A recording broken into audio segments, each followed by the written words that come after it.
بسم اللہ پہلے ویڈیو ملاحظہ الرحمن الرحیم.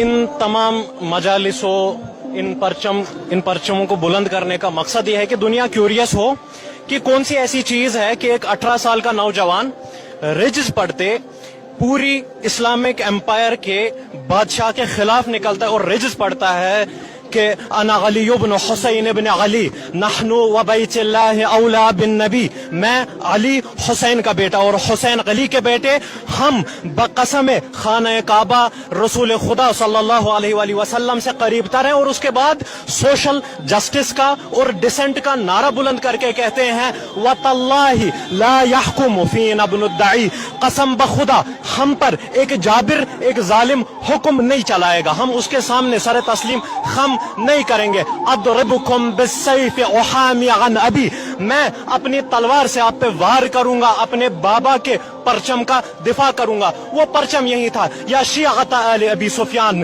اے آل ابی سفیان کے شیعو، ان کنتم لا تخافون المغاد، اگر آپ لوگ قیامت سے نہیں ڈرتے، وَإِن لَمْ يَكُنْ لَكُمْ دِينٌ، اور اگر آپ کو دین بھی نہیں ہے، فَكُونُوا أَحْرَارًا فِي دُنْيَاكُمْ، then at least be free in this world، کم از کم آپ اس دنیا میں آزاد رہ کر جئیں. اگر آپ کوئی کام کرتے بھی ہیں تو کسی کے ڈر سے نہیں کریں. اور یہی شعار یہی آئیڈیالوجی لے کر جس کو پروردگار قرآن میں تمام انبیاء کی بعثت کا مقصد قرار دیتا ہے، سورہ مبارک حدید کی 25ویں آیہ کریمہ میں بسم اللہ الرحمن الرحیم وَلَقَدْ أَرْسَلْنَا رُسُلَنَا بِالْبَيِّنَاتِ وَأَنزَلْنَا مَعَهُمُ الْكِتَابَ وَالْمِيزَانَ لِيَقُومَ النَّاسُ بِالْقِسْطِ، اور بے شک ہم نے اپنے انبیاء کو بھیجا، مرسلین کو بھیجا، ان کے ساتھ ریشنل پروفز دیے اور معجزات دیے، کتابیں دی، شریعت دی، لیقوم الناس بالقسط، تاکہ لوگ جسٹس سوشل جسٹس کو اپہولڈ کریں.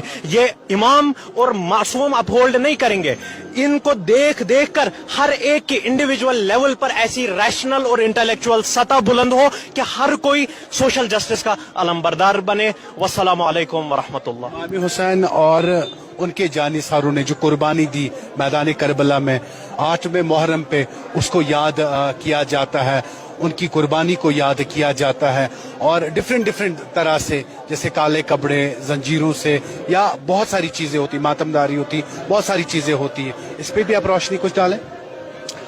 مولا حسین علیہ السلام نے کربلا سے پہلے اعلان کیا انما خرجت لطلب الاصلاح فی امت جد رسول اللہ صلی اللہ علیہ وآلہ، میں فقط اور فقط، جب عربی میں انما کا لفظ یوز ہوتا ہے یہ ایکسکلوسیوٹی دکھاتا ہے، یعنی جب میں نے کسی پہ انما لگایا اس کے بعد کوئی پاسبلٹی نہیں رہتی ہے. میں فقط اور فقط اور فقط اصلاح امت کے لیے نکلا ہوں.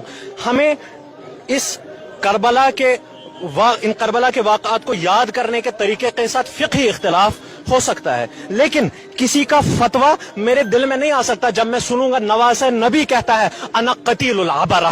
عربی میں دمع اس آنسو کو کہتے ہیں جو آنکھ میں ظاہر ہو کر آنکھ میں ختم ہو جائے، عبرہ اس آنسو کے قطرے کو کہتے ہیں جو ٹپک کر نیچے گرے. حسین کہتے ہیں انا قتیل العبرہ، میں اس حال میں قتل اور شہید کیا گیا کہ میری آنسو سے آنکھوں ٹپک کر نیچے گر رہے تھے. اس شعار کے خلاف کوئی فتویٰ مجھے نہیں روک سکتا، کوئی فقہی اختلاف مجھے پیچھے نہیں ہٹا سکتا. مجھے کالے کپڑوں سے اختلاف ہو سکتا ہے، مجھے ماتم سے اختلاف ہو سکتا ہے، مجھے باطل کے خلاف احتجاج سے اختلاف نہیں ہو سکتا.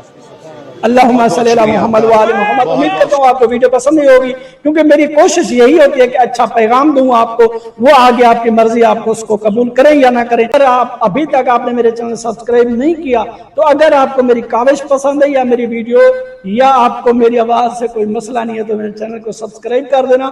انشاءاللہ ملتے ہیں اگلی ویڈیو میں، تب تک خدا حافظ. یا علیہ السلام.